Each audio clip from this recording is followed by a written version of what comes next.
Yeah, let's go ahead. Let's start up this next damn reaction, shall we? Now, Luisa, shout outs to you. We've been reacting to you as of recently. Where are the 2016 XXL freshmen today? Now, I will have to say that that whole trilogy of those rappers, up and coming rappers for 2016, it was out here doing their thing. You know what I'm saying? I can't even lie. I can't even the freshman class was doing what it was supposed to do with their scythe. It was probably the best one, to be honest. I mean, you had Kodak Black, 21 Savage, Little Uzi, Little Yachty. I mean, you had a lot of rappers it is that was doing their damn thing in this, uh Designer, a couple others as well. So, with that being said, let's go ahead. Let's jump into the next video, y'all. Without further ado, let's get into this next video, y'all. Let's do it.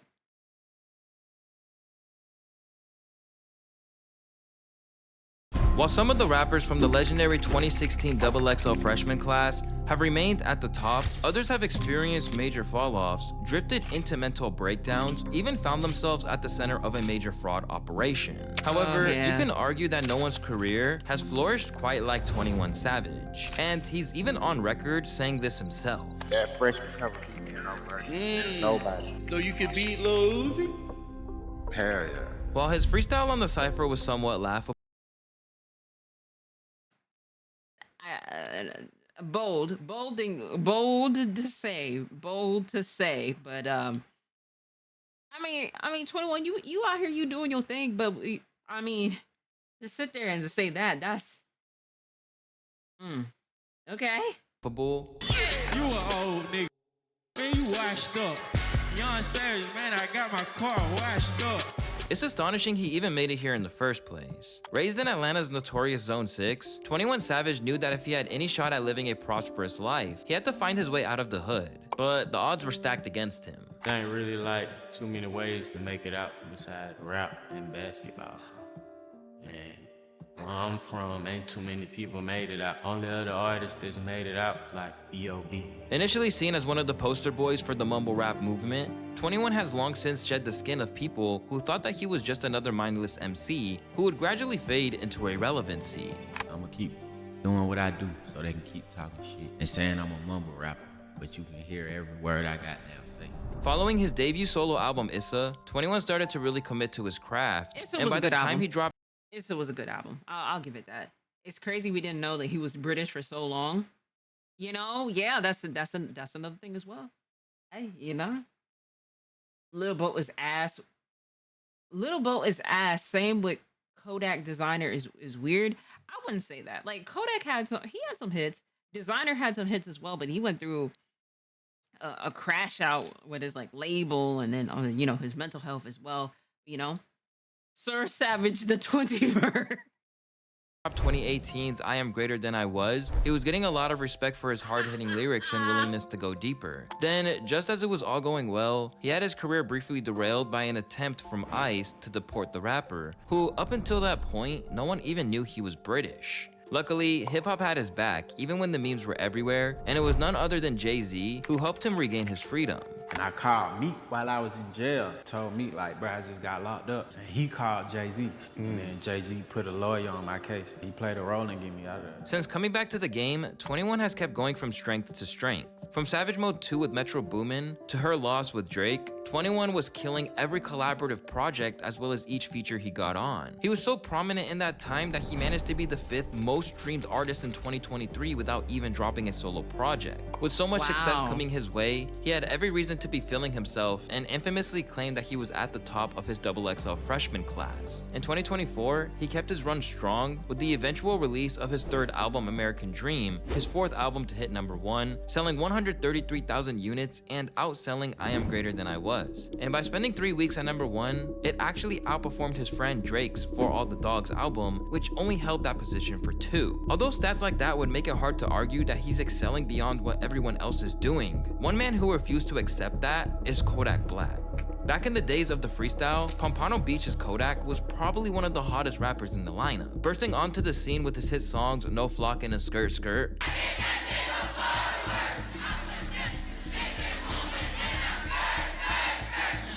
His opening freestyle line made him a legend on the internet. Who the pick this little sorry ass beat? I'm from the ugly corner, man, them little sour ass streets. A rough and rugged MC who really lived that life that he was rapping about, Kodak's debut album Painting Pictures is seen as a classic amongst his fans. Over the years, he's dropped plenty of projects to varying degrees of acclaim and commercial sales. But the main problem is that his constant stints in and out of jail just constantly got in the way. From drug charges and firearm cases to sexual assault allegations, Kodak has been in and out of the prison system so much that people are begging him to get his shit together. Listen, Kodak Black, please don't make me have to give you Donkey of the Day again, man. You're getting another chance to get your life together and get your career on track.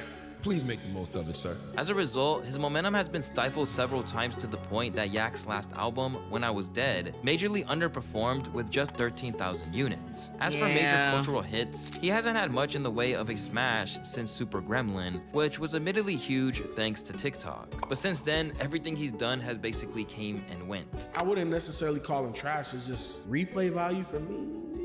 Very small. Even collaborating with Kendrick Lamar on Silent Hill from Mr. Morale and the Big Steppers wasn't really enough.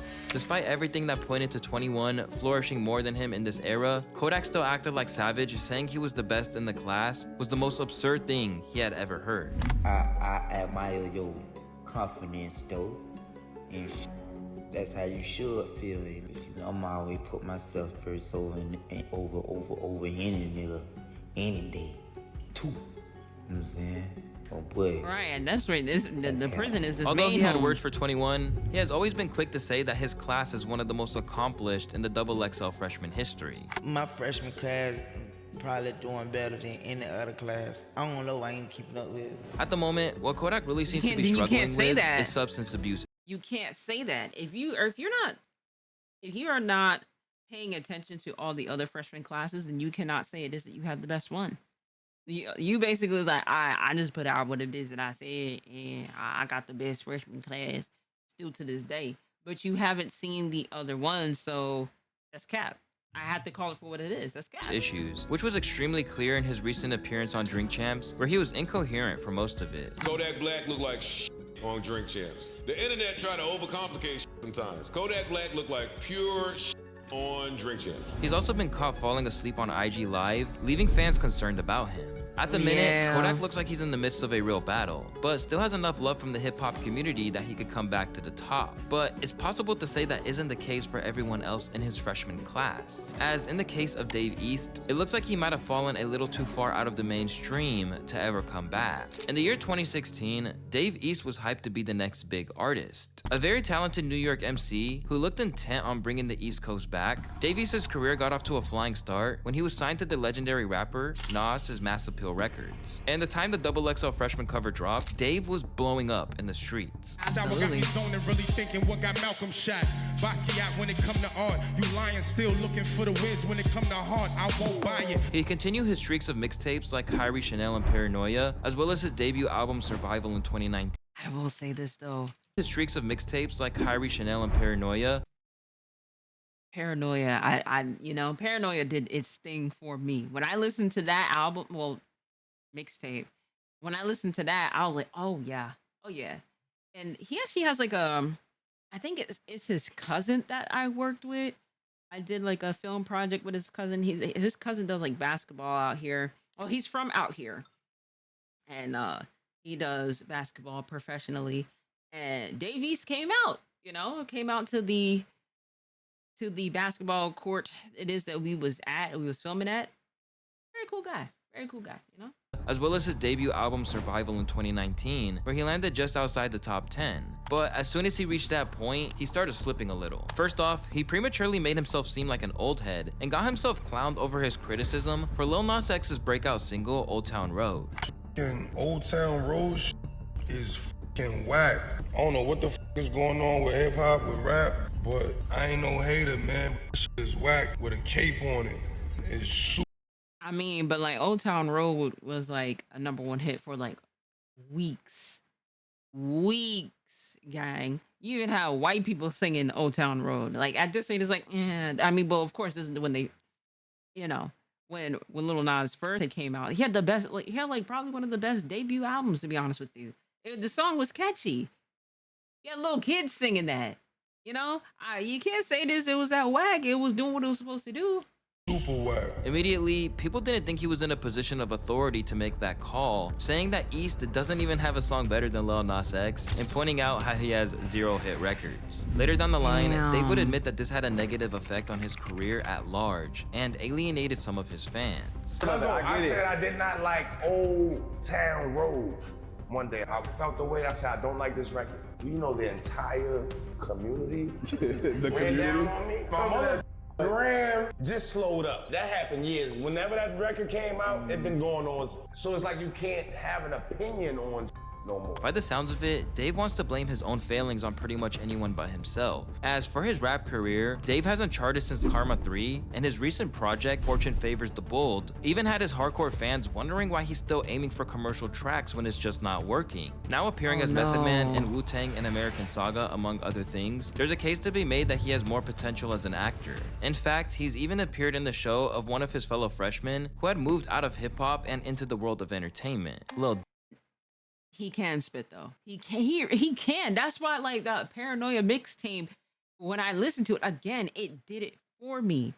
You know, he made a sample out of like Busta Rhymes' old song, and I'm like, oh, this is, yeah, I like that. I heard that was the first one of this that I heard, and then I was like, all right, let me listen to the rest of the mixtape. It was fire. I liked it, you know? Dicky. Hailing from suburban Pennsylvania, Lil Dicky was a hard sell for a lot of people as a rapper, particularly with his comedic style. However, he sees his time in the XXL freshman class as pivotal in being taken seriously as an MC. After having a major smash hit with Freaky Friday featuring Chris Brown, Lil Dicky largely stepped away from rap to focus on the creation of his FX show, Dave. A series that is loosely based on his own life in the rap game, it became a major hit, and is arguably what he is best known for now. And even though it seemed like he had never been taken seriously, he has achieved more than people probably thought he could. I hadn't put anything out and people thought I was crazy for even like trying to become a rapper, and then the first day I put it out, it really went super viral day one. And like I feel like every kind of, unfortunately for me, every time I've like had the moment where it's like the morning of like releasing this big thing that I've worked, whether it's like my first music, Freaky Friday, or the show, it just took off right away in a way that like is a huge relief to your soul when you're like, what's gonna happen? But while the TV show is highly regarded, it's fair to say that in music circles, he isn't exactly beloved. And when he finally returned to music with Penrith, which features tracks from the Dave Show in 2024, people wondered why he didn't keep it, claiming that the album was absolutely horrible. Given the feared not good rating by Fantano, it looks like there isn't much demand for whatever Dave Bird has coming next in terms of projects. But the same definitely can't be said for Denzel Curry. Denzel was the first person to go in on what's now considered the most legendary XXL freshman cypher, with rappers like 21, Uzi, Yachty, and Kodak. Seen as the odd man out in that iconic cypher, Denzel was a lyrically dense spitter in a sea of mumble rappers. Couple of pitches that's ready to shoot shit. Ducking and bucking and dodging and dropping with 48 ounces and cigarette butts. Fucking around with the up echelon, they will tell you the keep, and I hope you be gone. Rhyming since he was 16 years old, Denzel had to suffer through a few failed attempts at becoming a freshman before he finally made it. When I found out like I was chosen for it, I was just like, oh, because I remember 2 years prior, I was trying to get on the XXL, and the first 2 years was like, and like last year, I almost thought I had it because I had Ultimate just came out at that time, and then we did the video for it, and we did a pitch, and we almost had it, and we didn't have it. And this year, I just got it. A Florida MC who has thrived for years now, the biggest issue Denzel has faced across his entire discography is that he's constantly being labeled underrated. So while other members of his class became superstars, he stayed just a few rungs above the underground. Eventually, this started to get to him, and he would go on rants on Twitter stating how the only rapper better than him was Kendrick Lamar, which received heavy backlash from his audience. Ironically, it was an encounter with Kendrick's enemy, Drake, that compelled him to keep going. Since then, Denzel has consistently released one critically acclaimed body of work after another, with 2022's Melt My Eyes, See Your Future being his most successful record to date. Still, Denzel has vented his frustrations about not getting the level of fame that he feels he deserves, earning a mixed response from his fan base, who feel that the shadow of the XXL freshman class is still hovering over him. While Zell craves a higher level of publicity, one of his fellow freshmen seems to actively want to run away from it, and that's Lil Uzi Vert. Since before he even graced the cover of the XXL Freshman class issue, this Philadelphia MC had one of the strongest followings of any young artist. Equal parts rapper and self-proclaimed rock star, he was already killing the game by the time he dropped Lil Uzi Vert vs. the World in 2016, and after he featured on Migos' Bad and Bougie. Said, I mean, low-key, not really lying. I say Denzel Curry can spit circles around a lot of niggas in the rap game. True, you're not wrong. But it's a bold thing to say, and especially where it is like, you know, somebody it is that's technically an underground rapper. A lot of times it is that people don't take them seriously, but here's really the thing. Because of the fact that somebody isn't mainstream doesn't mean it is that they're not good. You know what I mean? So a lot of times it is like people just don't be really listening to underground rappers as much as that they claim it is that they do, because the whole underground industry within itself is actually really good. You know, there's a whole bunch of like underground basement parties and all of those things. So it's like if you don't really go out and be like, hey, I want to listen to something it is that's not necessarily like, okay, your average this rapper, this is and this, you will never really find that out unless it is you take the moment to research of like, okay, where can I able to find some new talent? Where can I able to find some new music, some new sounds, you know, something that is that's really gonna get me, you know what I mean? So there's that. I'm a premium Drake glazer. I've been glazing Drake like he a Krispy Kreme donut. I say Denzel is honestly better than Drake. That is a lot coming from you, Peg. You know, but I admire you for being that honest. He officially reached megastar status. From EXO tour life to collaborating with Cardi on Woke Up Like This, there was a period where it felt like everything Uzi touched turned to gold. But for a while, he went on a self-imposed hiatus, fueled by his issues with his DJ drama and Don Cannon-led label, Generation Now. First teased in March of 2018, his project Eternal Take finally dropped in 2020 and got a massive response from fans. But ever since that project came out, it feels like Uzi hasn't been entirely satisfied with his own projects. All of my music for Eternal Take got leaked, so I had to redo it. It didn't reach its full potential. I just knew it wasn't the sound I was going for. Let's just say Eternal Take for another artist would have been really good, because it was super dumbed down to where everyone could enjoy it. But that's not my artistry. In another interview with Fat Joe, he continued to discuss what he felt were the shortcomings of the project, and how the pressures of his fan base actually made it nearly impossible to live up to what they expected. Just the press of time and everything, and come on Uzi, you need to drop, and I didn't want it to go on to 3 years. So I dropped this album, and the music is tolerable. It's not, oh my God, this is the music is definitely there. It's good production, but honestly, from Little Uzi Vert, we expected from Star, Moon, Spaceships, and the high above, we expect everything from him, because I'm already giving off this persona. I have a pink diamond in the middle of my head, yo. Everything is supposed to be going fucking down. When the Pink Tape dropped after another major layoff, Uzi said similar things, and now it looks like he might be done with hip-hop entirely after his next project. Love is Race 3 will be my last album.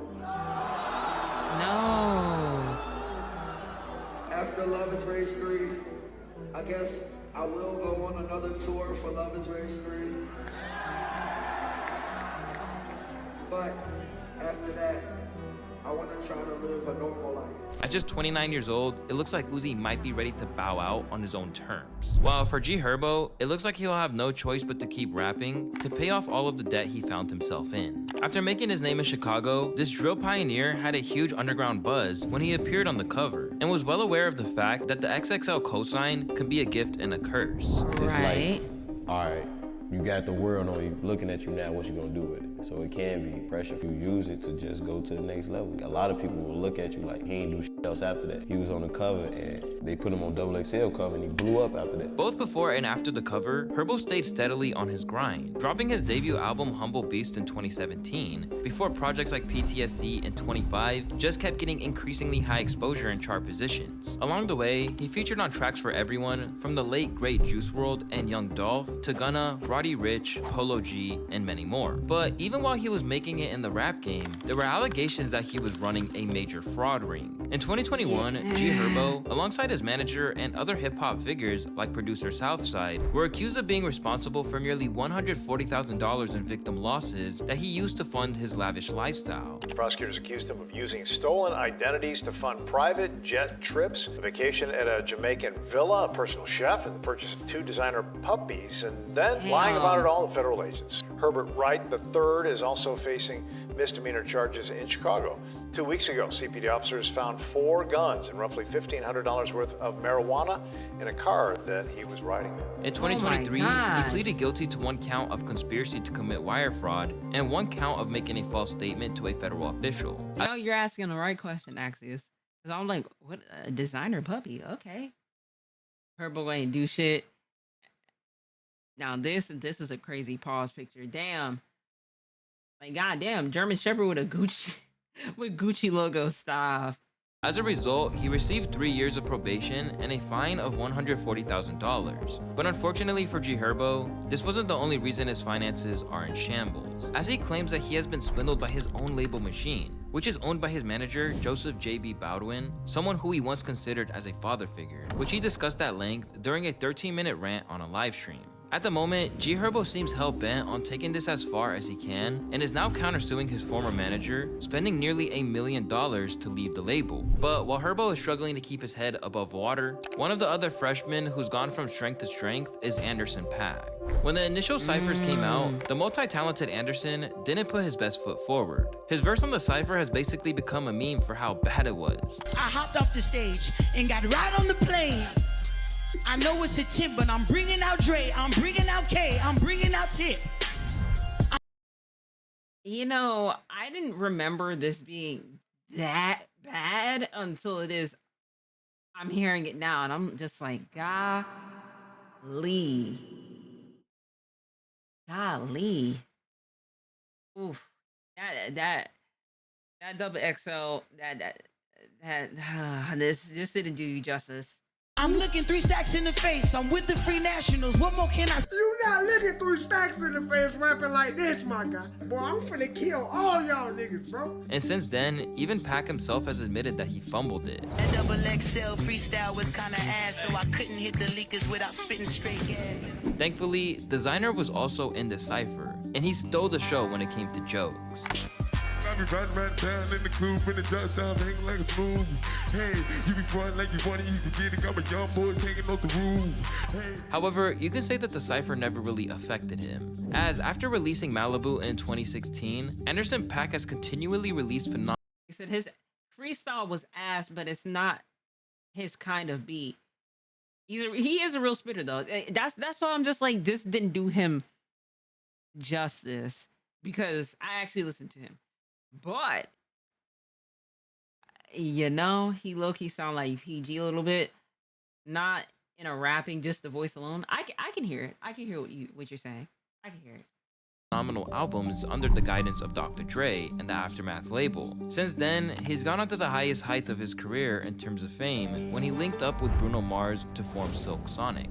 Since then, he's gone on to win Grammys, serve as Eminem's drummer at the Super Bowl, and even collaborated with Korean pop icons BTS. Although he's not dropped an album in a little while, no one's having more fun than Anderson .Paak at the minute. Absolutely. But if anyone could rival him in terms of his character in Dr. Dre was even in the fucking GTA heist of Dr. Dre. Shit, you know? He's been doing his thing. Enjoying their career, it's Lil Yachty. Since winning the 10th spot in the 2016 XXL freshman class, Lil Bo's career has been up and down. When his buzz was at its height, he was seen as everything wrong in modern hip-hop by some old heads, specifically Joe Budden. I want you to be aware of your business. I want you to know whether you're in a 360 or not. I want you to appreciate the culture that changed your life and took you from college dorm room eating oodles and noodles. I want you who's well-spoken and articulates himself well. My nigga. Chill. Since then, Lil Boat's journey has been up and down, with his records gradually getting more irrelevant up until he started to switch things up. At a certain point, what Yachty was doing just didn't resonate with his fans anymore. But then, a track by the name of Poland, which he never even intended to release, completely overturned his fortunes at a time when he wanted to pivot into another. I think the XXL needs to let the fans choose who the artists match up with in the beats. The fans know best them niggas are out of the loop. Or I say put all them niggas together and have them make a song with the beat they can agree on and have them niggas go off. That's why I was saying, like, sometimes it is the scythe, it does well for people, and then and others it is that it doesn't. You know what I mean?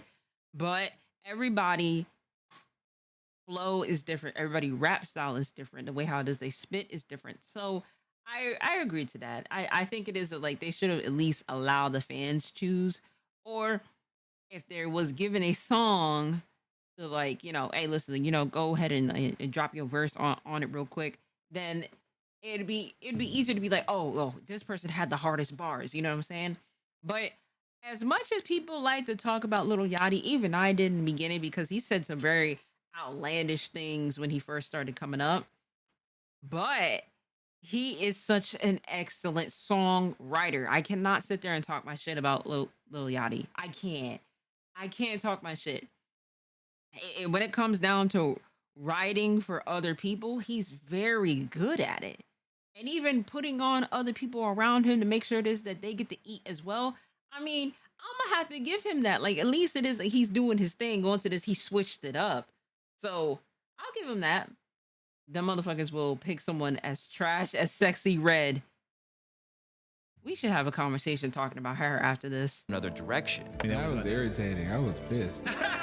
Because I made Poland while making this album on a day when they were like mixing in the other room, and I was just bored with the homies. I would have never dropped Poland, ever, because I was trying to pivot myself into this. I was really irritated when it dropped, but I'm so grateful it did. Like I said, I really don't know what I do next. I don't know if I'm gonna do this again or do more rap. I figured it out. After the viral success of Poland, Yachty embarked on the new direction he was imagining with his latest album, Let's Start Here, which delved into the world of psychedelic rock. At the same time, he's become one of Drake's closest collaborators and trusted advisors.